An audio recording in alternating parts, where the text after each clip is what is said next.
Hyper sensitivity എങ്ങനെ address ചെയ്യുക എന്നുള്ളതാണ് ഫസ്റ്റ് സെക്ഷൻ.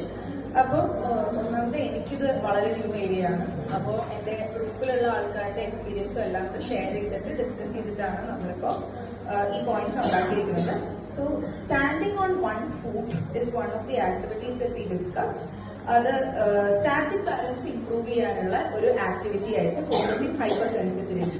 പിന്നെ walking on a straight line and balancing on unstable items.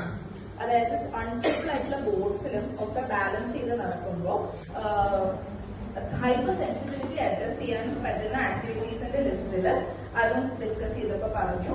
പിന്നെ ടാർഗറ്റ് ട്രാക്കിംഗ്, അതായത് ഒരുപാട് ഒബ്ജക്ട്സ് മൂവ് ചെയ്യുന്നതിന്റെ കൂട്ടത്തിൽ ഒരു സ്പെസിഫിക് ഒബ്ജക്ട് മൂവ് ചെയ്യുന്നതിനെ ഹെഡ് അനങ്ങാതെ, അതായത് തല അനങ്ങാതെ ഫോക്കസ് ചെയ്യിപ്പിക്കുന്നത് കൊണ്ട് കാംനെസ് എൻകറേജ് ചെയ്യുന്ന ഒരു ആക്ടിവിറ്റി ആയിട്ട് വായിച്ചതിലും ഡിസ്കസ് ചെയ്തതിലും മനസ്സിലായി. പിന്നെ സിസ്റ്റർ ഡിസ്കസ് ചെയ്ത പോലെ carrying objects while walking which may sound which actually sounded ഇങ്ങനെ ചെയ്യിപ്പിക്കാമെന്ന് സംശയം ചോദിച്ച പോലെ എനിക്ക് തോന്നി. പക്ഷെ ഈ മാം പറഞ്ഞപ്പോ മനസ്സിലായി that has been used by multiple people എന്നുള്ളത്.